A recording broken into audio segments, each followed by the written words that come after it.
Welcome, Esther, to the Unschooling Conversations podcast. Esther is my guest this episode.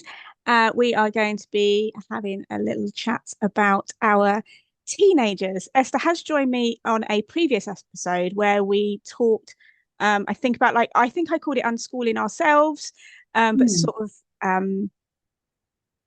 mindfulness and parent self-care during our unschooling journey. So you can go and check out that one as well. It's really lovely to have you here, Esther. Would you like to introduce yourself? Thank you, Heidi. Yeah, lovely to be here. So I'm Esther and I have 3 children, 18, 16 and nearly 12. And we live here in the UK, not so far from Heidi in Sussex. And my children have been out of school, I'm going to say, been unschooling for around 8 years now. And I have a podcast, The Unschool Space, a blog as well, Place on the Hill. And I help parents through this whole deschooling part, which is often a difficult part, particularly at the beginning of that transition from school to home. Awesome. Just jotting all of that down. I had actually forgotten that we've got children of similar ages. So I've got 4 children, as regular listeners will know. I've got a 16-year-old, a 15-year-old, a 12-year-old, and a 9-year-old. I'd forgotten that we've got similar aged children there. So what I wanted to maybe invite you to talk about, or for maybe us to discuss together really, is our experiences, particularly in the teenage years with our unschooled young people. I'm not sure really where to start. Did you so if you've only been unschooling for about 8 years, that would have made your eldest about 10 maybe? Yeah. When they came out of school, so not quite into the teenage years. Did you have any expectations or any ideas about what that might look like going into that age? Yeah, to be honest, I think when they came out of school, we were in Spain at the time. They were a very alternative school, but it was still so too much. And so when we came out, I think that I probably envisaged that whatever we did had to get us onto that path, probably at the end to A-levels and university in whatever form that took. So I'm going to imagine, I can't quite remember now, but I'm going to imagine in my whole panic at that time that I had imagined, how can I get us onto that? That was probably my path in my head. I really just wanted them to be happy, but I should think that that's how I was thinking at the time. That fell away quickly. It's interesting because a lot of people, I think, say, oh, it's okay to home educate when they're primary age, because you can just do fun things and sort of play about. But something changes when our children reach secondary age, and not really for our children, but like sometimes there's like an external expectation that secondary school's different, and now your children at that age, well, they really ought to be, knuckling down or, making choices about their future. And I think even when you've been unschooling, I mean, we've always unschooled. My children have never been to school. And I remember when my eldest hit that age, there was just a little tightening in my chest around the September time when you would have gone into secondary school, a little like, oh, what, like recheck in, what are we doing? And I don't think that's an uncommon experience.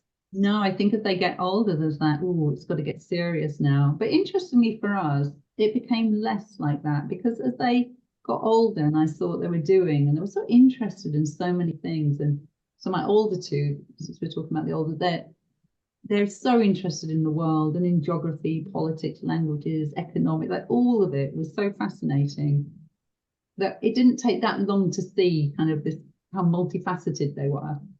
And I really lost the desire to follow a straight line, because I could see that they weren't doing that, and it was fine. So it didn't take long for me to really not want to not sort of hanker after, you know, what could be or anything like that. Or so it's been interesting. I think what has been particularly interesting though is that they've got older, their interests have become more academic in a way.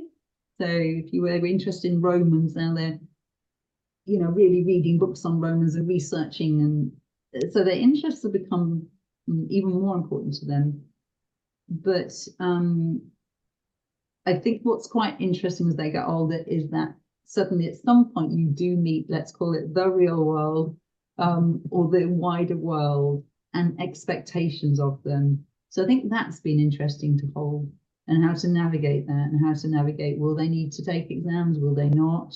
What's coming in from the outside, what's really them and their own motivation.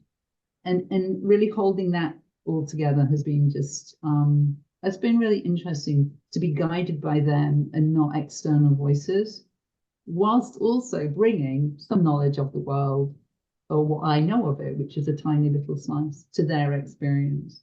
So I think I found that really interesting to hold, and sometimes quite challenging, not because they brought anything challenging, but that I have had to really go, oh, I'm going to see this in a really different way now.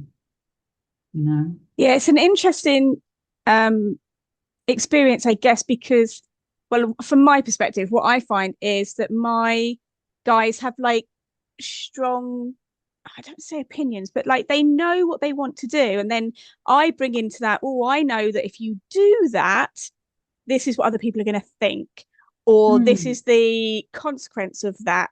And having to make decisions about what I share and how I share it and how we have those conversations. So, because of our relationship, like I'm not a parent who dictates, oh, this is what you're going to do, and no, you're not going to do that. And trying to sort of navigate that. And like, you know, like all our children are different as well. So one of them might actually need a little bit more information or a little bit more guidance, or me maybe metaphorically hanging around a little bit closer than another one of my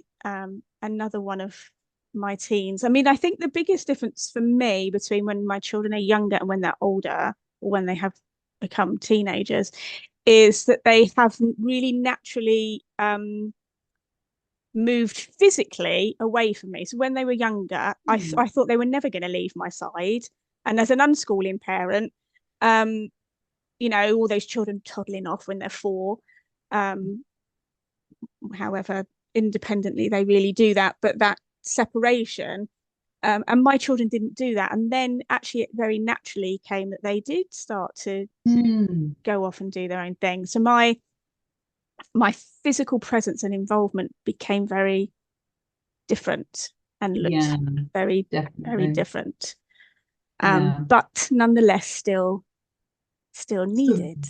But I love that, what you're saying there, and that when that true independence starts coming, and it can come later or earlier. I mean, in our family, it's all, each child has been so different on that.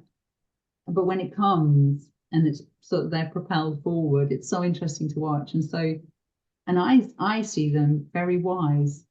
I see them knowing the kind of place that it's okay for them. I see them knowing their limits. I see them knowing when they're challenging themselves to go a bit beyond. And they have no shame in going, do you know, I don't think I can do that. You know, and there's a real open kind of trying out of things. And I really appreciate that, because it's fun. It's open, and not having a sense of shame or needing to be like that, but being able to be their whole selves, and they really rise to challenges as well.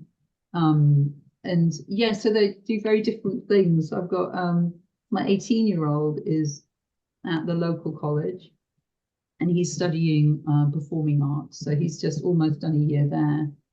And his journey there, he didn't do any GCSEs or exams. He's done lots of classes. He's always loved workshops and classes and so on.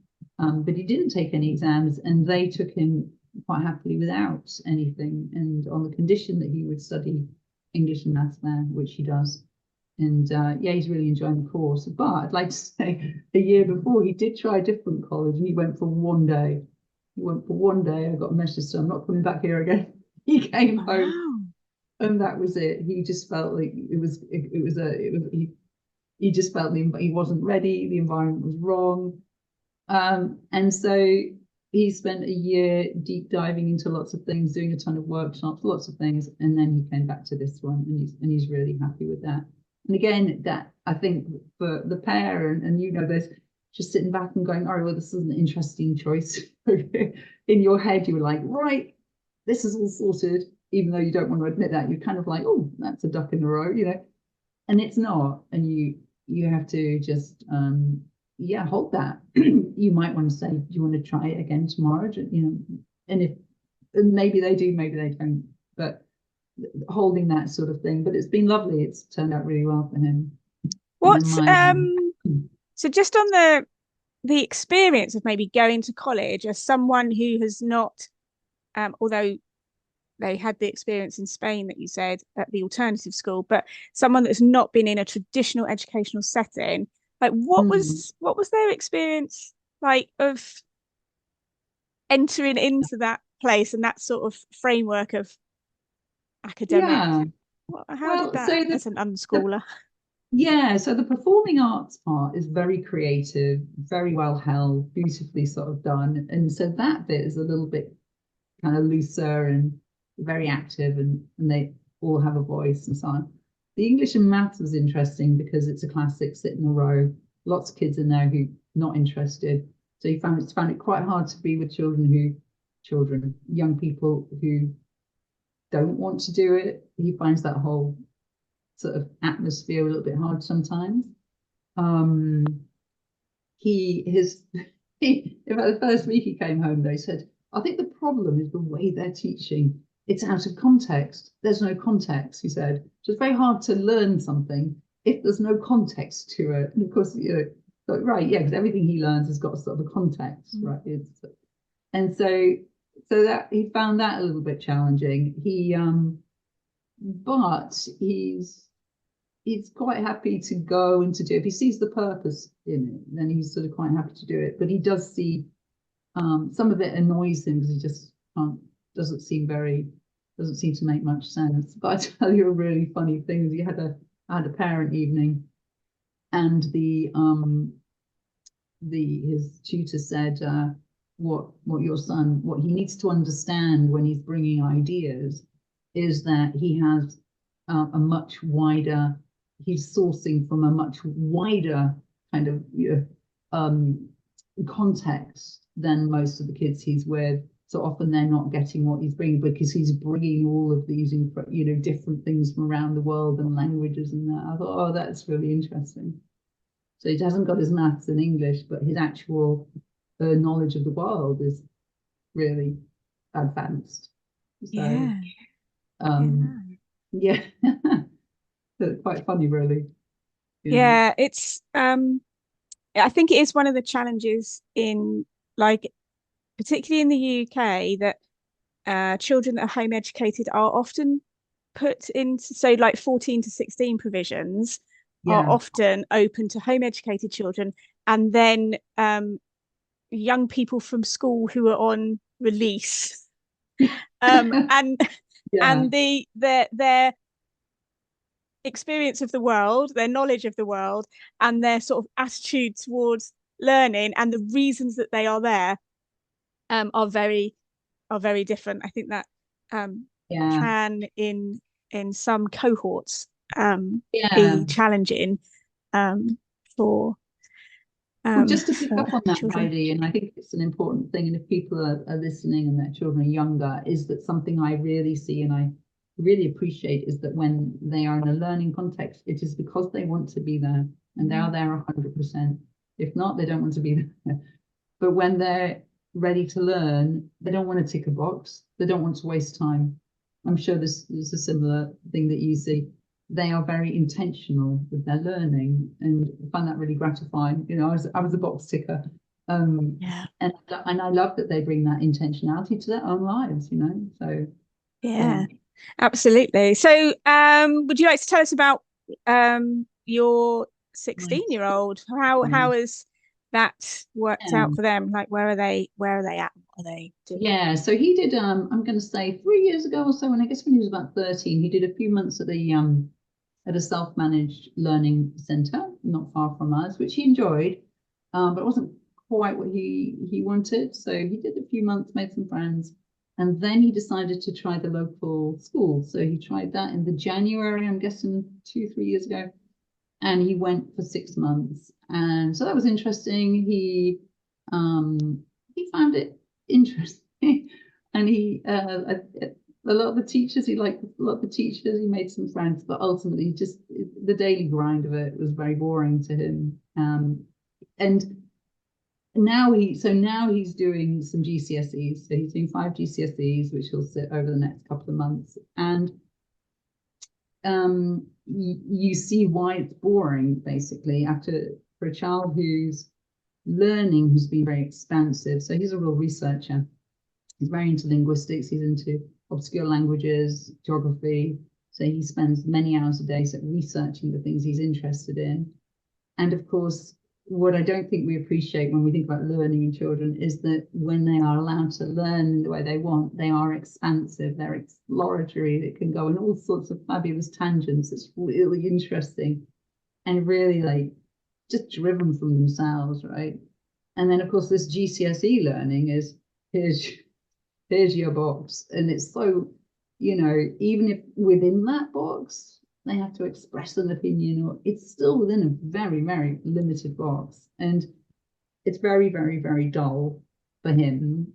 Some of the bits he likes, he doesn't not like all of it, but it's a dull kind of learning. And it's funny at the moment, if I go into his room to see how he's doing, so he's revising for these exams, and oftentimes he'll be like, oh, guess what I just found out? And he's filled with something really interesting about his actual interest. And I can feel that, and now I have a joke. I'm like, well, if it's not on the exam, I'd rather you weren't spending time on it. But the sort of the silliness of the situation where really it's like he doesn't really have time right now to do the stuff he loves because he has to, I don't know, read Macbeth or look at linear, equations. So it's just this real juxtaposition at the moment that we're both trying to hold as best we can. So is he studying for those at home? That's it. Yeah, so he's studying at home. He did some online classes last year. He's got a couple of kind of online things that he still does, but he's preferring to just sort of do it all himself. That's his choice. Yeah, so with the intention of going to sixth form college in September. So interestingly, I had a question from somebody today about their unschooled teen who has been unschooled for over 4 years and has decided they want to do GCSEs, but they're really struggling with the actual practicalities of doing the GCSEs, not the practicalities, but the studying of doing the GCSEs. So they're in this place where they're sort of holding this. They want to do it because they have been required for access to the college course they want to do. Yeah. So they have this goal and this reason to get them there, but actually the actual doing it, they're really not managing very well to apply themselves to the study or to find a way in which they can make the study work for them. So I'm now just going to pop that in now just to say, like, what would you like? I did answer it. I could share my answer if you want, but like, what how would you approach that if that had been your? Well, a few things really come up for me there. Is the first, I try to make it as pleasant as possible. Like if the guy needs endless cups of tea and biscuits, then that's what he can have. That's the first thing. Maths we've done together, that we sit at the table downstairs and we work through it together. Not always, I have to say, but some of it we've done together. Again, cup of tea, have a laugh. Sometimes if we really don't want to do it, we put the timer on. We're like, all right, 40 minutes. We'll do it in silly voices, whatever it takes to make it a pleasant experience. And then he's been quite ingenious with some other things. So, for example, he has a lot of podcasts he's listening to. So he really does love history, finds the textbook a bit boring, but he's found some good podcasts. So he's got his whole, like, he has a sort of a long exercise routine he does every day. So he puts a podcast on and he listens. So what he's done is try to find ways that he's used to bringing in information that are interesting to him, which often means going way out off the textbook. So I think exploring other ways to learn might be a good path, and making it in some way fun, in some way, some of it. I really feel for that child, because it is quite boring. Essentially you're trying to learn something you don't necessarily want to learn, and that's not how humans really, as we know, are designed. So it's not the optimal way to do it, is it? No, I no, love so, that idea of like yeah. making it as fun as possible. That's not something, we're obviously dull around here. I didn't think of that one. But and really making sure, I think something to really watch out for, your relationship. So obviously if I say to him now, hey, how's your day going? He automatically, I have to really be careful. He automatically hears, what have you revised? And even if and it may be that is actually what I'm trying to say. I'm trying not to say it. So try and keep it light as well for them, because it is stressful. And so yeah, he may be interpreting me in a way I'm trying not to say it, but maybe I am thinking it. I don't know. Like, it's quite a dance, really. But having a lot of empathy for them, it's hard. What they're expected to do, and yeah, so making sure that in no way does the relationship suffer just because you think that they should be doing it in this way. If that's not how they want to do it, then creating some sort of resistance isn't going to help. Yeah, that's sort of where my answer went, and kind of trying to draw on all the information you have about your child, or including them in that conversation about, like, well, what are the best ways for them to learn? Like, what do they find relaxing environments in which to learn? And not seeing it just because it's a GCSE that you have to do it in a schooled way. You don't, Absolutely. that you can, if you happen to have a night owl, then it might be best that they sit down and do it at midnight. And yeah, that, definitely. and that's the way to do it. Or like you said, like put a podcast on. I said, well, maybe they like being outside. Like, are there ways you can do, like stick a podcast on and like go for a walk? You don't have to be sat at a desk doing it. No. So trying to do that thinking outside the box and really make it so that it is responsive to like the ways that they find easiest. Like, if you've got a local group and you can get a study group together and they're really sociable, like that, do that. I but think just that's trying to idea. being experimenting as well. Absolutely. Right, and just finding something just gets the job done. Which I guess is my way of saying make it pleasant for them. Make it as pleasant as you can, and then ultimately it's up to them. Can't do it for them, Yes, well, that I think is part of that dance, especially when they're teens, is you can't actually do things for them, and at the end of the day they've got to somehow, when you can help them and you can help them think about ways to do things and try things out, but they're the ones that have to do it or learn the stuff and take the exam. And you can't actually, which I guess is one of the tricky things about parenting sometimes, that you can't you can't do it all, for them. So you've talked a lot about what your role has been, and what that's really looked like for the young people in your household. Were there any particular challenges that were yours, like your challenges, not with the choices that your young people made? I keep saying children, then your young people made, or so talking about that deschooling thing, like were there any things that you came across that you noticed that, oh, that's me, I need to take note of that, I need to they still come up. I'd like to say to everybody, they still come up. The difference now is I always know they're mine. so silly things, big things, small things. For example, if things like friendships, for example, and if one of them is deciding, for a little while that they don't really want to get out and see people. Oh, I had that quite recently where I started feeling, are they happy? Shouldn't they be out there? And I could feel that, you're supposed to be out there when you're 15, you should be out. And which, no, they're all very different, and they're choosy about their friends, which I think is great. Again, they're very sort of selective about who they hang out with. And it was funny though, because as I sort of had that moment that week, and then the very next day, one was hopping on a train to go see some friends. One had a friend round to the house, and the other had headed off for a sleepover. Well, they're not even here, so calm down. And I was reminded again that it's all okay, just because it doesn't always look how you think it should look.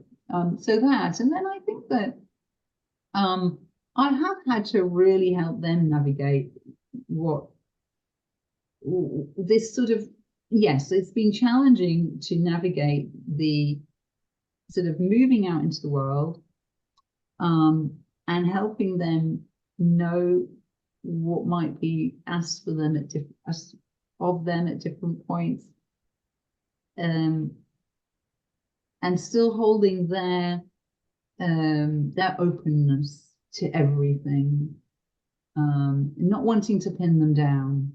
Do you know what I mean by that? So one says, I think I'd like to do that. And you say, oh, well, in that case, you'd have to do that, and that to get there. But they're just thinking, they're not really wanting to do that. So not pinning them down before they're ready to be pinned down, and knowing when I've actually taken an idea too far. Yeah, things like that, I guess. I have to say, I do find them fascinating. I find them incredibly interesting, and I do trust them an awful lot now. So I rarely have any wobbles about their future, because I see them make really good choices, even when they're not choices that I would make. I see them, knowing themselves, and I don't think you can really ask for much more from your children, or than to hope that they go through life in a coherent way for themselves.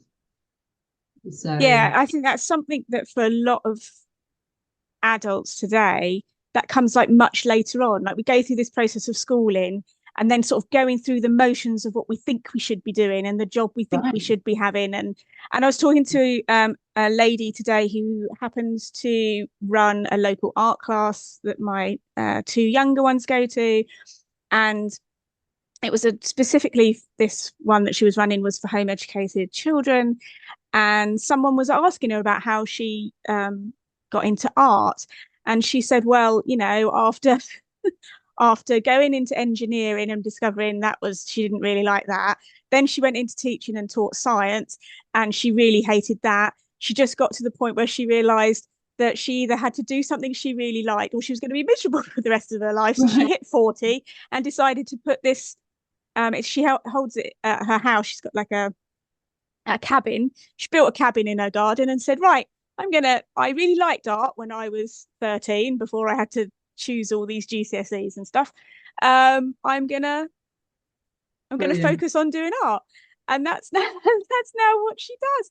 And I think that's not an uncommon experience that adults come to, like maybe this, or hopefully they do at some point, come to this realization much later on, and kind of go, hang on a minute, like, what am I doing that where did actually I go? serves me and nourishes me, that also can contribute to the wider world? And our young people have kind of that knowing that they have, like mine are very clear. If I say, oh, if you thought about this, and they just look at me like, no, that's not, I don't want to do that, that's not, I'm busy over here doing this. Like totally. they're quite clear about what they want to. Well, I think we grew up with, there's so much external pressure in so many ways. I mean, people pleasing, and getting, doing well at school, and there's so much external pressure that I think it's very easy to lose touch with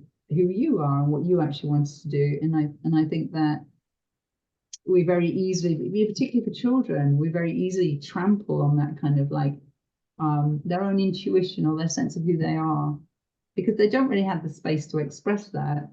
You know, even in the most benign school, it's hard for a child to really bring their whole self to it. And they've got to fit in with a whole class of other kids as well. I mean, there's so many things there, so many potential places where you would have to shapeshift a little bit, right? And after a lot of shapeshifting, I certainly shapeshifted a lot. And I was very much a people pleaser, very striving always until, yeah, I mean, really, my kids were the ones who kind of, and this whole process was what showed me that that's not really a way to happiness.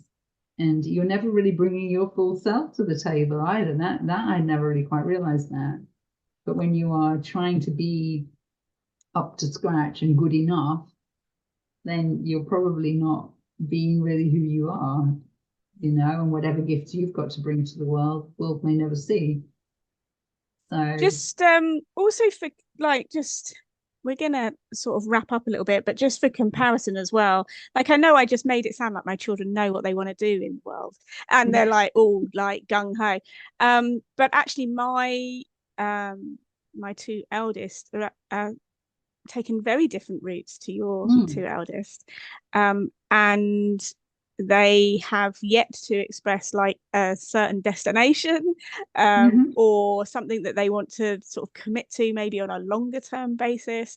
There's definitely still like an exploration going on, and more of a unfolding rather than a goal that they have set themselves. But at the same time, they have very clear interests and very clear things that they spend, you know, designated and huge amounts of time learning about. But it at the moment looks very different. They haven't taken the exams route. They haven't wanted to discuss college in any way. But it's I think interesting to note that it doesn't, unschooling our young people doesn't automatically mean that they're gonna, like you said in the beginning, end up at college and then university and then doing the same things that maybe absolutely. other people do. Yeah, I mean, I see my son who's at college. He could absolutely finish next year and that be done with education and go and do something else. He does a lot of martial arts, and part of him just wants to go and, you know, study martial arts in China. Yeah, that could happen too. But it's all such a glorious, so it's still unfolding. There's nothing really definite about what they've chosen, which I think is, and they don't see it as definite either. This is and also what you're saying there, Heidi, I'm going to say 2 years ago, neither of them, well, certainly, you know, the GCSE thing came up quite suddenly. It was suddenly like, oh, and before that, if I'd mentioned GCSE, I probably would walk out of the room. You know, if I ever mentioned it, it was like, no, don't hear about that, don't hear about that. And so it just suddenly, there was a sudden, oh, I'm going to do that. And to me, it felt like it came from nowhere. But perhaps it had been building for a while. And equally the college, you know, it was a little bit of trial and error. And again, he's not quite sure what will come after.